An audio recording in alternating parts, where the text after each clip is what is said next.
हम बात करेंगे संस्कृत काव्य शास्त्र परंपरा के बारे में। काव्य शास्त्र परंपरा अर्थात काव्य का जो प्रारंभ हुआ उसके संबंध में कौन कौन से आचार्यों ने किस किस समयावधि में किस किस प्रकार का मत दिया है, काव्य क्या है, कवि कौन है, काव्य का स्वरूप क्या है, काव्य के अंग क्या क्या है, तत्व क्या क्या है, इन सारे विषयों पर आज हम चर्चा करेंगे। तो सबसे पहले काव्य क्या है? तो कवेः कर्मम काव्यम, जो कवि का कर्म है, कवि के द्वारा रची गई रचना है, वही क्या है? काव्य है। जैसे ब्रह्मा ने सृष्टि की रचना की, संसार की रचना की, तो उसमें क्या है? 6 प्रकार के रस हैं, ठीक है ना?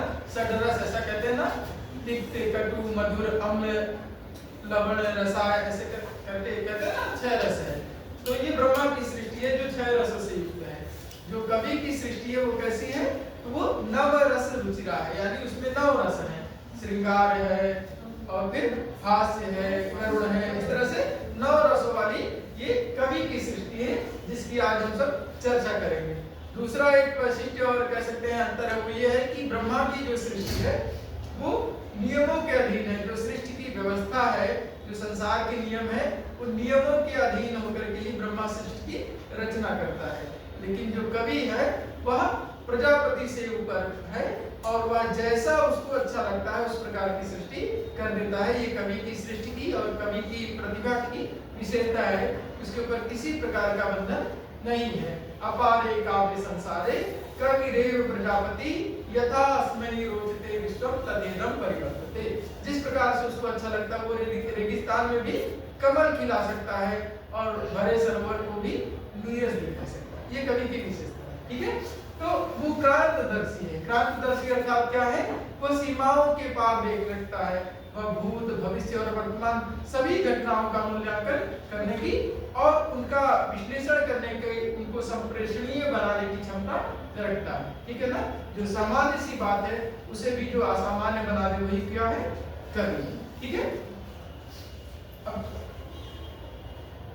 कवि का कर्म काव्य है। काव्य के 2 भेद हैं, दृश्य काव्य और श्रव्य काव्य। जहां अभिनयात्मकता रहती है, जहां अभिनय के द्वारा विषय वस्तु का प्रस्तुतिकरण किया जाता है, वह दृश्य काव्य है। और जहां केवल श्रवण मात्र के द्वारा रसास्वादन किया जाता है वह श्रव्य काव्य है। पुनः उसके 3 भेद हो गए, गद्य, पद्य और चंपू काव्य, ठीक है? गद्य पर प्रारंभ में हमने चर्चा की ही है, पढ़ाई है पिछले सेमेस्टरों में। अब यहाँ पर पद्य का विस्तार से ऐसा व्याख्यान होना है। तो पद्य के 3 भेद हैं, महाकाव्य, खंड काव्य और मुक्तक काव्य। महाकाव्य क्या है? तो सर्गबंधो महाकाव्यम। महाकाव्य की परिभाषा आचार्य विश्वनाथ ने दी है साहित्य दर्पण में, ऐसी रचना जो सर्गों में उपनिबद्ध हो वही क्या है? महाकाव्य है। जिसमें एक बड़ी घटना को आधार बना करके विस्तार से किसी कथानक का वर्णन किया जाता है और फिर सर्गों में उसका क्या किया जाता है? विभाजन किया जाता है। जिसका नायक कोई देवता अथवा कोई कुलीन व्यक्ति इस प्रकार का होता है, श्रृंगार अथवा वीर इत्यादि में से किसी एक रस का आश्रय लेकर के जिसकी रचना की जाती है वही क्या है? महाकाव्य, ठीक है ना? जैसे रामायण और महाभारत ये सब क्या है? महाकाव्य, ठीक है? और भी महाकाव्य, जैसे महाकवि कालिदास ने रघुकुल को आधार बना करके रघुवंश के संपूर्ण राजाओं का वर्णन किया है, उनके जीवन का, उनके कार्यों का। तो ये बड़ी घटना को आधार बना करके काव्य का सृजन किया गया, जिसे क्या कहा गया? महाकाव्य, ठीक?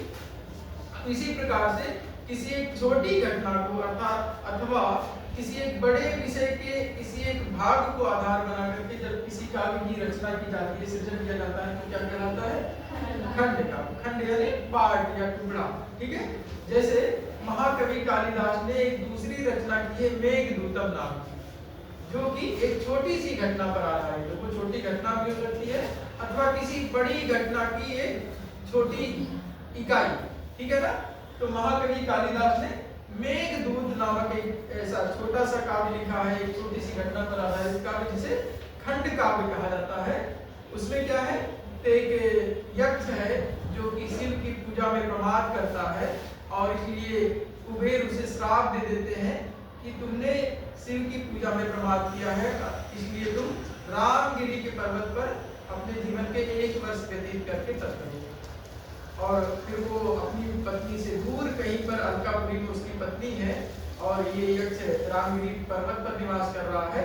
4 महीने बीत चुके हैं और ऐसे 8 महीने बीत चुके हैं, 4 महीने अवशिष्ट हैं और अब जो है क्या कहते हैं आषाढ़ का महीना आ गया है और उस समय काले काले बादल आसमान में उमड़ रहे हैं और उस समय उसको अपनी प्रियतमा की अत्यधिक याद आती है और उसकी स्थिति क्या होगी, वो कैसे रह रही होगी, तो उसके पास कुछ मैसेज भेजना चाहिए, कुछ संदेश भेजना चाहिए और उसको उस घटना को आधार बना करके वो बादल को अपना संदेश वाहक बनाता, क्योंकि और कोई उसके पास साथी नहीं था जिसे वो संदेश वाहक बनाकर भेज सकता, तो बादल से अपनी विराग वेदना को कहता है और फिर वो बादल कैसे कैसे वो जाएगा, कैसे कैसे उसके रास्ते में क्या क्या चीजें आएंगी, वहाँ हमारे गांव में हमारे शहर में पहुंचेगा तो वो कैसा दिखाई देगा, उसमें मेरा घर कैसे दिखाई देगा और मेरी पत्नी कैसे दिखाई दे रही होगी, इसका बड़ा ही अद्भुत वर्णन महाकवि कालिदास ने किया है।